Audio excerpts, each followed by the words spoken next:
Codependent No More by Melody Beattie. I was surprised to find this book under the tags of dysfunctional families, PTSD, and 12-step programs because that's not really the type of topic I usually cover in this channel. It's an older book that came out in 1986. It was revised in late 2022. It has sold over 7 million copies, and I imagine it's had the opportunities over time to change many, many lives. What's it about? What is codependency? What can we learn from the whole thing? Let's talk about it. Just an overview of what you'll see in the description. There are affiliate links, and if you buy anything through those links, like maybe this book, then I get commission, which helps me build this channel. I keep making these videos. You can also find this book and many others on my Amazon storefront, and any other books I mention in this video, chances are I've reviewed those, and I'll drop those in the description too. So affiliate links, Amazon storefront, and other reviews. Welcome back to my channel. My name is Sam, and I want to make self-growth normal, because people shouldn't have to look this information up. It should just be mainstream knowledge. If you agree, please make sure to smash that like button. So anyone watching my channel for a while may know this, but when I structure these videos, after I'm writing the intros, I write down the chapter names. With this book, I got from just the names of the chapters that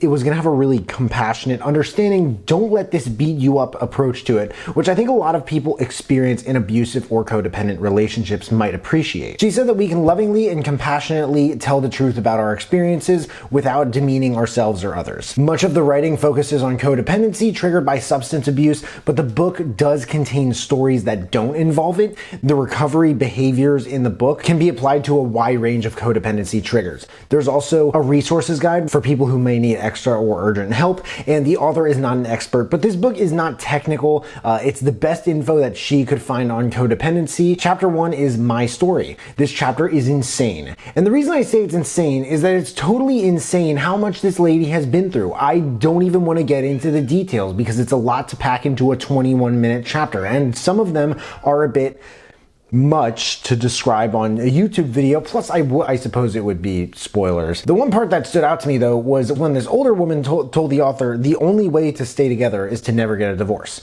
Reminds me of something my lovely grandmother-in-law says: the hardest year of marriage is the one you're in right now. The author's mom was married 8 times. 8 times! Who gets married 8 times? And she grew up with 7 brothers. The things she said and did to her kids were a lot to take in, honestly. The author also discussed her time with substance abuse and getting married to someone with similar issues and how it led to her writing a book like this. The world needed a book like this. It did.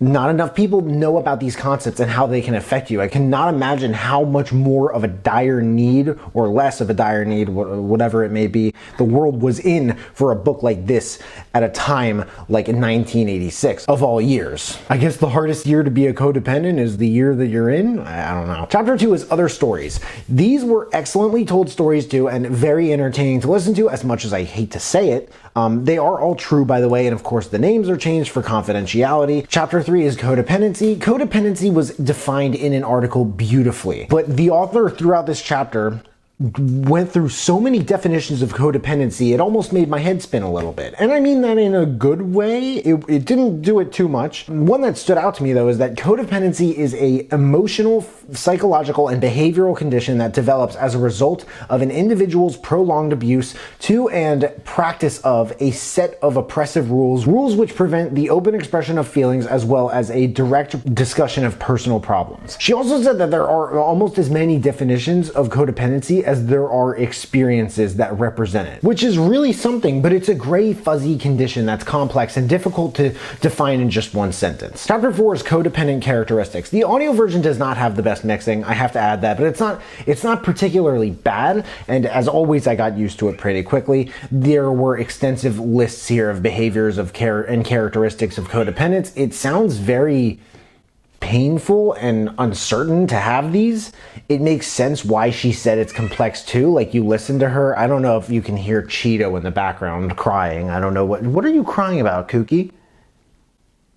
Of course he stops once I ask him.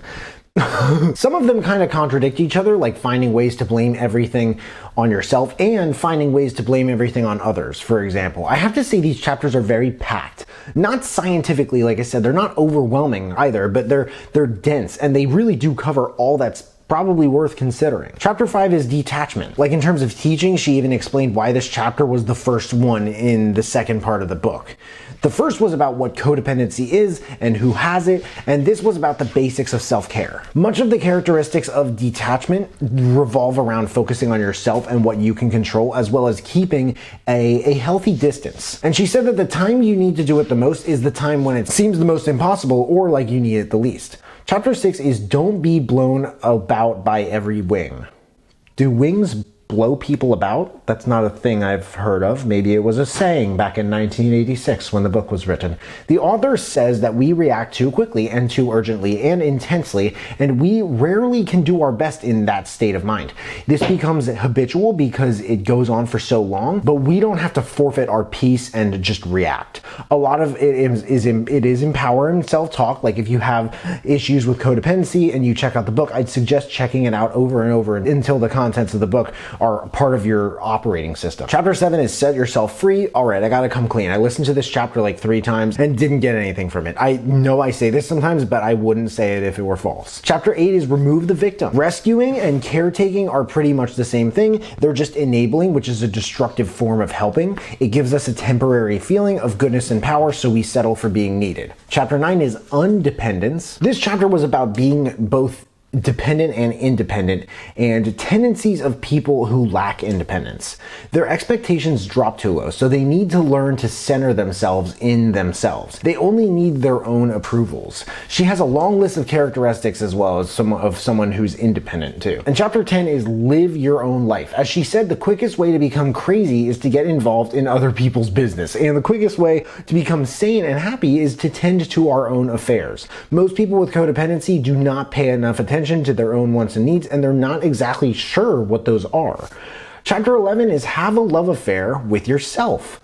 Many codependents also wouldn't dream of treating others the way they treat themselves. Much more accurately, they really just hate themselves. Goodness, so much of this book is about honoring yourself and just finding your way in the world. As someone who struggles with behaviors of codependency, chapter 12 is learn the art of acceptance. Much of this chapter hinged on the behavior of denial, but something I really have to touch on here is the author's experience with AA. And here is a good example of how that's rooted in her expertise in codependency. A person being abused won't make the decisions necessary to stop that abuse until they acknowledge it. The person must then stop pretending the abuse will somehow magically end and stop making excuses for its existence. In a state of acceptance, we're able to respond responsibly to our environment. In this state, we receive the power to change the things we can. Alcoholics cannot stop drinking until they accept their powerlessness over alcoholism. Hoarders can't stop hoarding. Overeaters can't stop overeating. No one with a compulsive disorder can stop doing whatever they feel compelled to do until they accept their powerlessness. Feel your own feelings, chapter 13. When you feel your feelings, you have to deal with them responsibly so you can submit them to intellect, reason,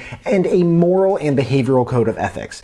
If you don't allow yourself to feel the way you do, those feelings can become personality traits, and it can take a long time for most people to shed something like that. I'll say that from experience. The different conversations the author has had with people in her experience and how she incorporated them into the lessons of the book, I have to say as well, it gives off a more personable ethos than the here's how this works and that's all, do what you want with it. Chapter 14 is anger. Anger is something that everyone experiences, but most of us don't know exactly how to deal with it because most of us have been shown how instead of taught how by other people who aren't sure either. The two that stood out the most to me were having a journal and writing letters that you do not intend to send. That can help. Extra bonus points for starting your entries and letters with "This is why I'm angry." Chapter 15, yes, you can think. This was a reminder that we are allowed to think for ourselves and we have our own minds. It is just as easy to say good things about yourself as it is to say negative things. Just a friendly reminder for all those out there. Chapter 16 is see your intention. A chapter on goal setting was pretty necessary. My favorite takeaway was if you don't have goals, make your first goal setting some.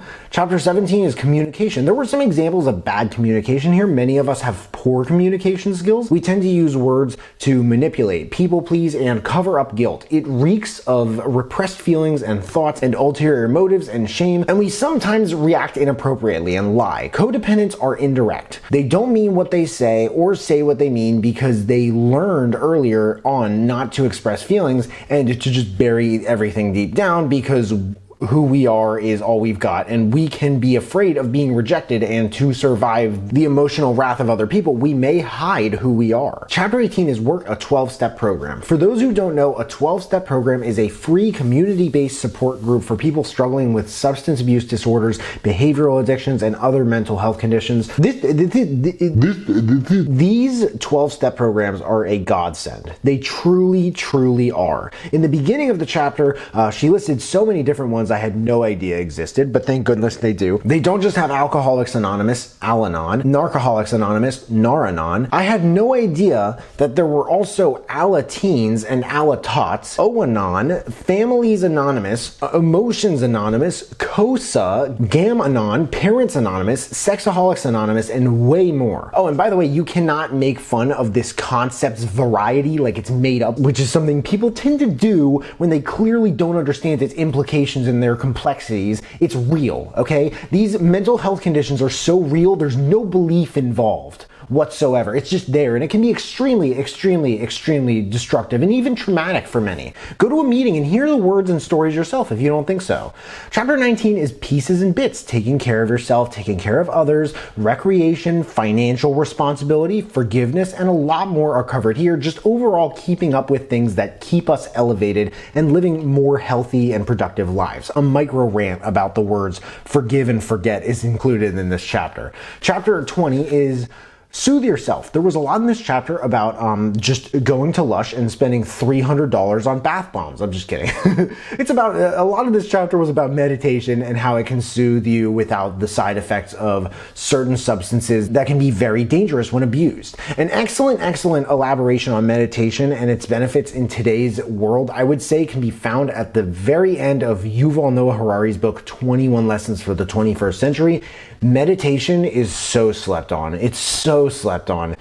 That was the last chapter of that book. This chapter is the longest in this book. Like, these people have bones to pick. They really do when it comes to meditation. And chapter 21 is Learning to Live and Love Again. The whole thing, this whole book is really just a comprehensive guide to alleviating and healing from the behaviors that hold back a codependent person, thoroughly hinging upon what brought them together in the first place, be it an abuser, an enabler, an addict, or what have you. And the author did a fantastic job covering the elements of what this all entails. Quotes. Codependents are that way sober because they went through what they went through sober. Taking care of yourself is a huge job. Stop expecting others to do it. I don't trust people who get mad. People either get mad or get even. Direction 1. When the author gives a fantastic direction 1, I will just disclose it as the direction 1. So in the beginning of the book, the author said, whether a person you've let yourself be affected by suffers from substance abuse, gambling, eating disorders, or sex addiction, whether they're a rebellious teenager, a neurotic parent,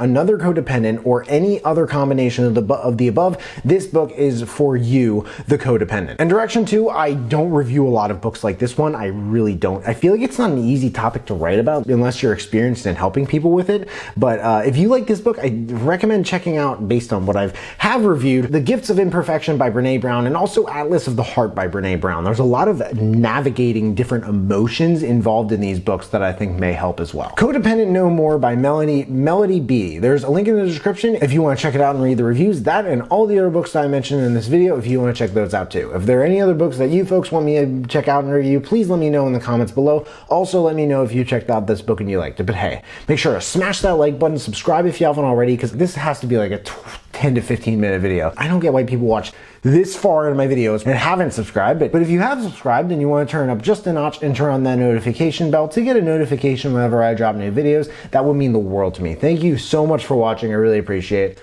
You can find me everywhere, and I will see you then.